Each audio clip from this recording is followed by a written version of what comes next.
Guys, turn around. All eyes on me. All eyes on me. Turn around.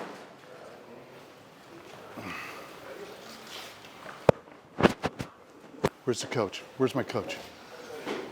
Coach, right here, buddy. Just stand right over here, buddy. I love your team. So glad you guys are in this event. My name is Mark Soto. I'm the executive director of the Honor Group. We are the presenters of the Honor Bowl Football Showcase. You may not know this, but this showcase is the greatest high school football showcase in America. And for the first time, we're leaving California and bringing this to Arizona. And you guys are a part of it.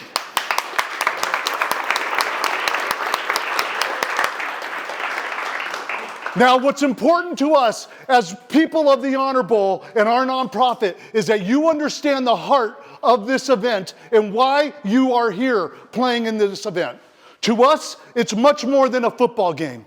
To us, this is about you, by the spirit of your athleticism, playing for the men and women that have fought, bled, and died for our freedom. And I want you guys to hear the story about how the Honor Bowl came to be. Because if you understand the heart of it, you'll get it. I'm a football coach just like these coaches, just like them.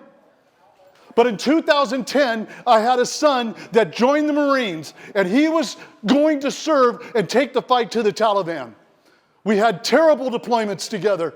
He went to Afghanistan, he went to Asia Pacific, but on this one deployment, he was going to Afghanistan. And he never told us where he was going. What we would do, my wife and I, is we'd go down to Camp Pendleton, we'd buy the Marines a keg of beer, and we'd go have a party. And we'd say to all of them, before you go, let's have a drink and go get some. This was a different day, though. My boy never told us where he was going in Afghanistan until that day. That's when he came up to me and he said, Dad, let's take a walk. And he put his arm around me and we took a walk. And he said, Dad, we're going to a place in Afghanistan that you're not going to like where we're going. We're going to a place called Sangin, Afghanistan. And do yourself a favor, don't Google it. What do you think I did, coaches? I immediately got my phone out. I started looking at Sangin, Afghanistan, and I started reading about, wait, son, this is where the British Royal Marines were this there. And 200 lost their lives in the last 2 years. And over 400 of them lost their legs. Is this where you're going? And he said, yes, Dad. That's where we're going.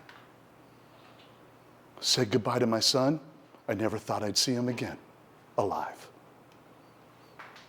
So he tells me a few days later, they're landing in Afghanistan, and his helicopter was landing, and as it was landing, they heard pinging coming off the skin of the helicopter.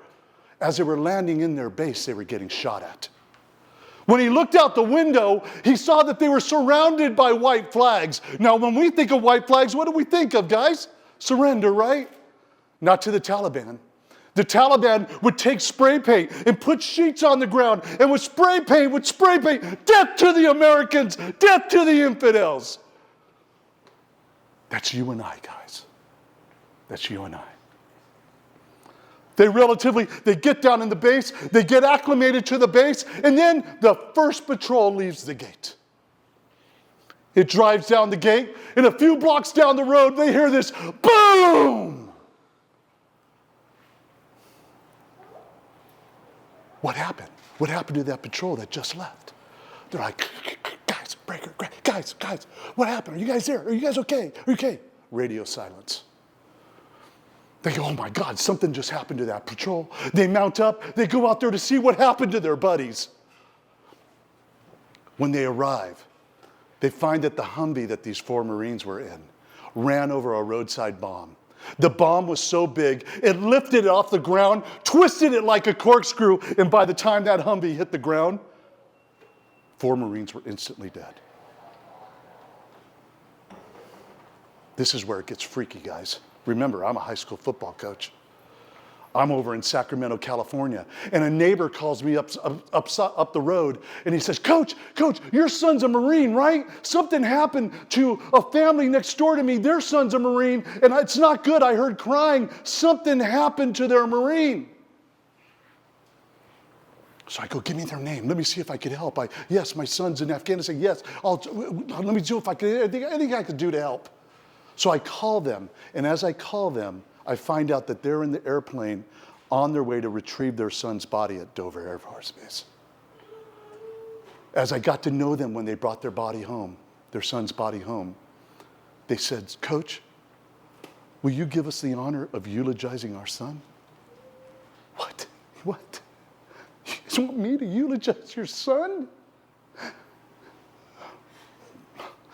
We want you to eulogize our son. So it was an honor. It was the greatest honor of my life. I cry to this day. I've given this speech over 200 times, and I still cry. So I sat there and I eulogized him, and I saw that flag draped coffin, and I saw that hole, and I heard the playing of taps, and I saw that body lowered into the ground. A few days later, I get a call from my son in Afghanistan. He never calls me.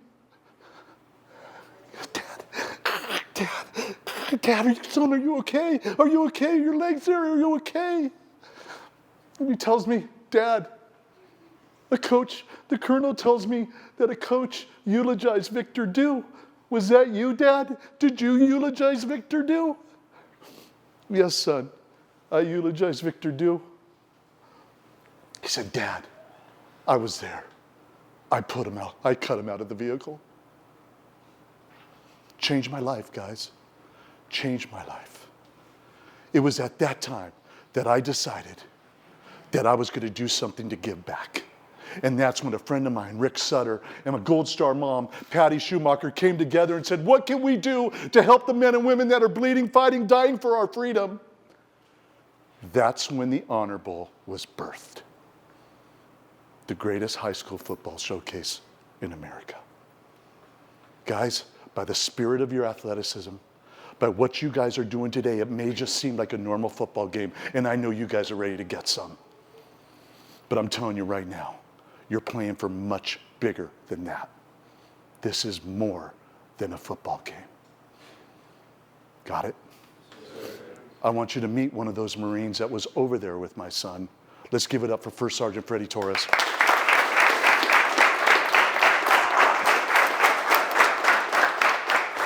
Hey, first and foremost, it's a tremendous honor and privilege to stand up here and get to talk to you a little bit before you go out and you take the field. Just like Coach just talked about, why you do this, why we still remember him, why we think about and we memorize these Marines that have set, or not just Marines, all service members that have paved the way for us. My name is First Sergeant Freddie Torres. I was born in Tucson, Arizona, just 2 hours south from here. I joined the Marine Corps in 2006. I was with the 3rd Battalion, 5th Marines, 3-5. On that deployment in 2010, and another story I'll share with you, October 13th, that's when we lost 4 Marines in one day. December 30th, 2010, that same year, there was a patrol of Marines, a squad of Marines out on patrol. New area, they had never been there before, and they're talking to local nationals, gaining intelligence. They're making their way back to their patrol base, their safe spot.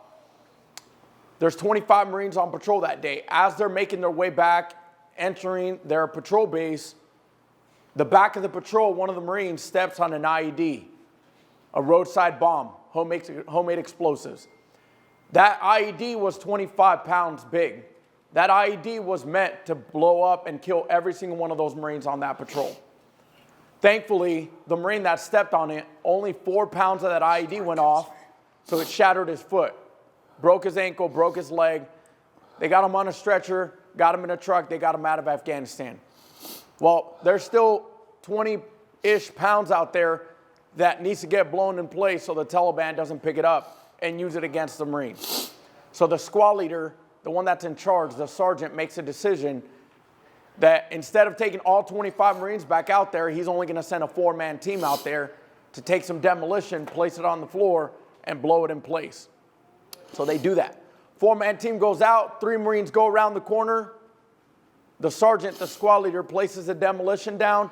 He's about to blow the 60-second timer when from the east, about 200, 300 meters, the Taliban opens up with their machine guns.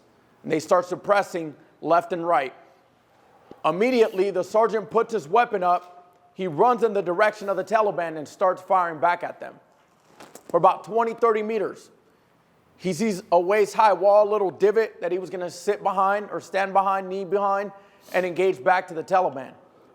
When he ran there and got there, fell on his back, looked up, and he's realized that his uniform was completely filled in red. He had been shot twice, once on each leg. From the corner of his left eye, here comes one of those Marines that was on security, sprinting to him under fire. The Taliban's still suppressing him. Slides in, grabs his medical scissors, cuts the pants open of the squad leader, and blood was gushing out.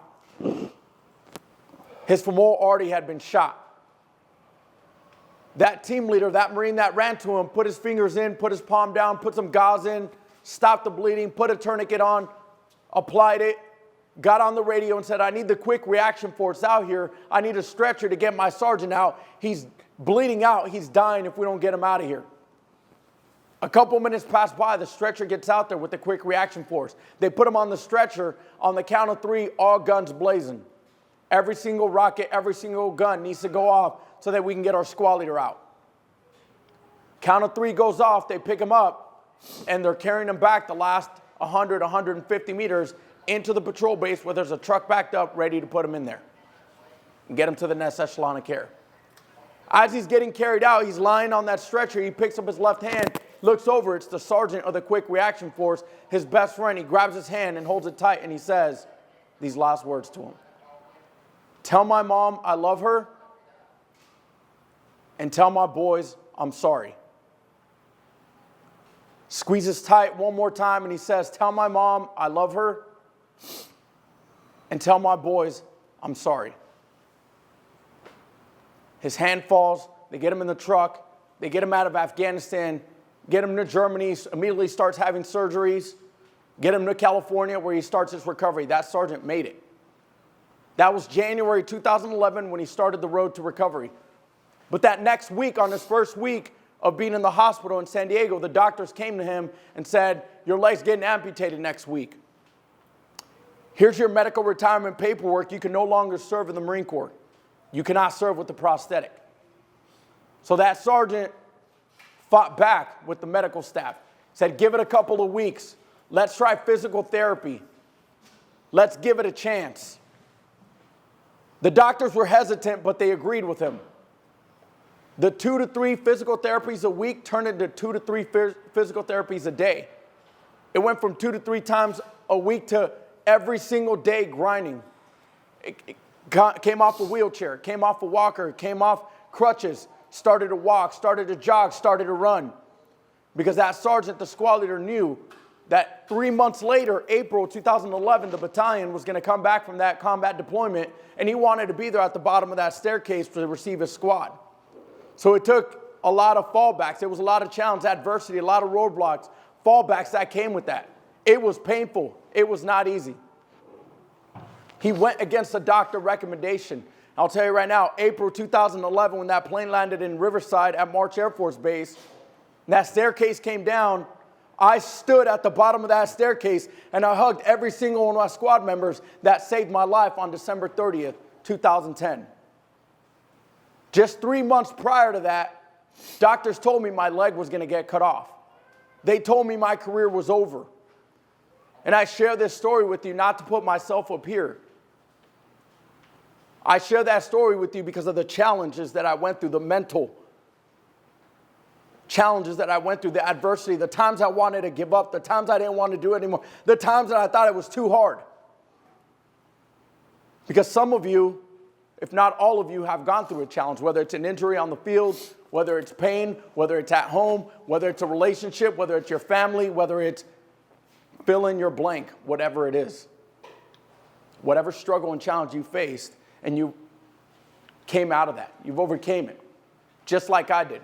And it took me a long time to share this story. 2 years ago, God brought me to my knees and he said, it's time to share this story. Because for the longest time, I had guilt and I had shame of sharing that story because I made the decision to go put that explosive down and I let my squad down by getting injured.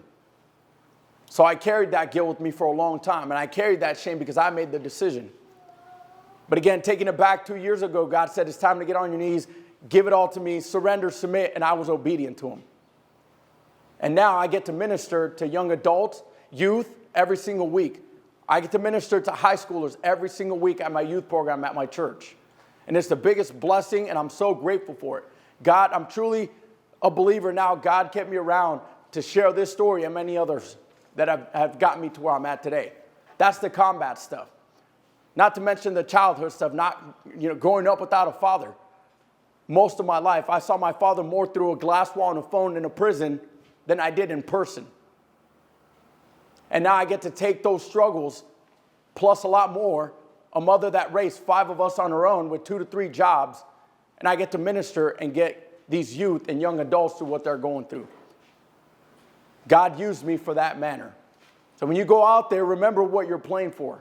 Remember the challenges you're going through and how you can overcome them, because it's more than just a football game.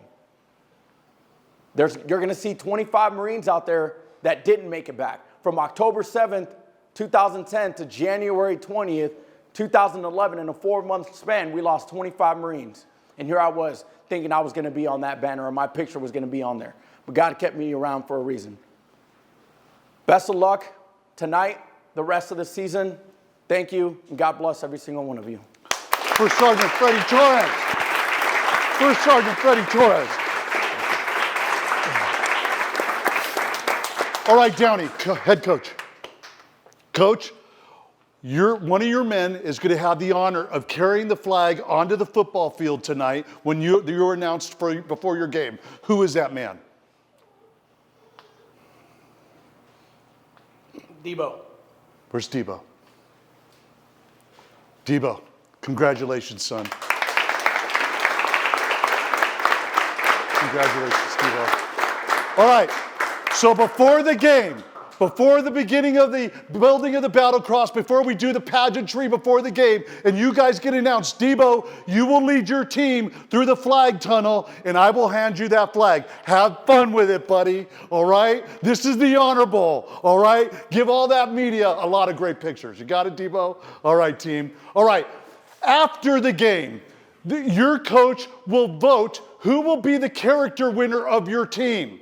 Who will be the one that exhibited the best sportsmanship, the best character, the best spirit out in there? Your coach will vote for that, all right? The media in attendance, and there's a lot of them, will vote which one of you will get the MVP. So after you guys do your handshake in the center of the field, I will ask for you to knee up on either side of the logo, and that's where we'll give you the awards. And immediately after that, we will hand this coach the 2024 Arizona Honor Bowl Championship Trophy, right? Come on, come on, come on, come on.